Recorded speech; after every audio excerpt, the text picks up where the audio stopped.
পাড়ায় সব ধরনের সবজির দাম কমেছে কেজিতে ৫ থেকে ১৫ টাকা। তবে কাঁচা মরিচ বিক্রি হচ্ছে ১৩০ থেকে ১৪০ টাকা কেজি দরে। বাজারে সবজির সরবরাহ ভালো হলেও ক্রেতা কম। বিস্তারিত জানাতে নওগাঁর পৌর পাইকারি বাজার থেকে যুক্ত হচ্ছেন সহকর্মী আব্বাস আলী। আব্বাস, জানাবেন যে এই মুহূর্তে শাকসবজির দরদাম কেমন দেখছেন সর্বশেষ?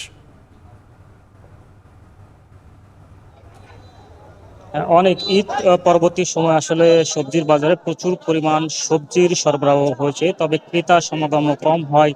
সব ধরনের সবজির দাম কমেছে প্রকারভেদে ৫ থেকে ১৫ টাকা। আমি এখন অবস্থান করছি নওগাঁ পৌর পাইকারি বাজারে। আসলে এই বাজারটি ভোর থেকে শুরু হয় এবং আশপাশের যারা কৃষক রয়েছেন তারা তাদের উৎপাদিত সবজি বাজারে বিক্রি করার জন্য নিয়ে আসেন। আমরা আজ দেখেছি যে এই বাজার সবচেয়ে বেশি দামের বিক্রি হচ্ছে কাঁচা মরিচ। ঈদের আগে যেটা বিক্রি হয়েছিল ২৪০ থেকে ২৫০ টাকা, আর সেই মরিচ বিক্রি হচ্ছে ১৩০ থেকে ১৪০ টাকা কেজি দরে। অপরদিকে যে আলুর কথা বলি, আলু প্রতি কেজিতে ২ থেকে ৩ টাকা বেড়েছে, অর্থাৎ সরবরাহ কমায় বেড়েছে দাম।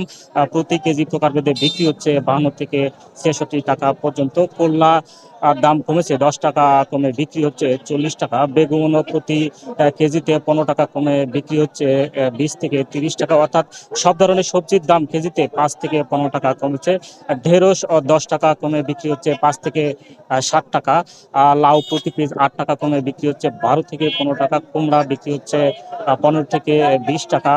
কাঁকরোল, কচুরলতি, শসা ২০ টাকা কমে বিক্রি হচ্ছে কাঁকরোল ২৫ থেকে ৩০ টাকা। কচুরলতি ৩০ থেকে ৪০ টাকা এবং শসাও আসলে একই দামে বিক্রি হচ্ছে। অপরদিকে পটল ৫ টাকা কমে বিক্রি হচ্ছে ১০ থেকে ১২ টাকা এবং বরবটি বিক্রি হচ্ছে, ঝিঙাও বিক্রি হচ্ছে ২০ থেকে ২৫ টাকা। মিষ্টি কুমড়া ২ টাকা কমে বিক্রি হচ্ছে ১৮ থেকে ২০ টাকা। তবে কৃষকরা বলছেন যে আসলে ঈদের পরে তাদের সবজি উৎপাদন বেশি হচ্ছে এবং বাজারে সরবরাহ বেশি হচ্ছে, তবে ক্রেতারা সমাগম কম হওয়ার কারণে দাম কিছুটা কমেছে। ঈদের পর কিছুদিন পর আসলে এই বাজার স্বাভাবিক হবে এবং তারা লাভবান হতে পারবে। অর্থাৎ ক্ষেত বাঁচাতে তারা সবজি বাজারে সরবরাহ করছেন। এই ছিল আমার কাছে এই কাঁচা বাজার থেকে সবশেষ। অনেক নওগাঁর পৌর বাজার থেকে যুক্ত ছিলেন সহকর্মী আব্বাস আলী, জানাচ্ছিলেন সেখানকার শাকসবজির সর্বশেষ দরদাম।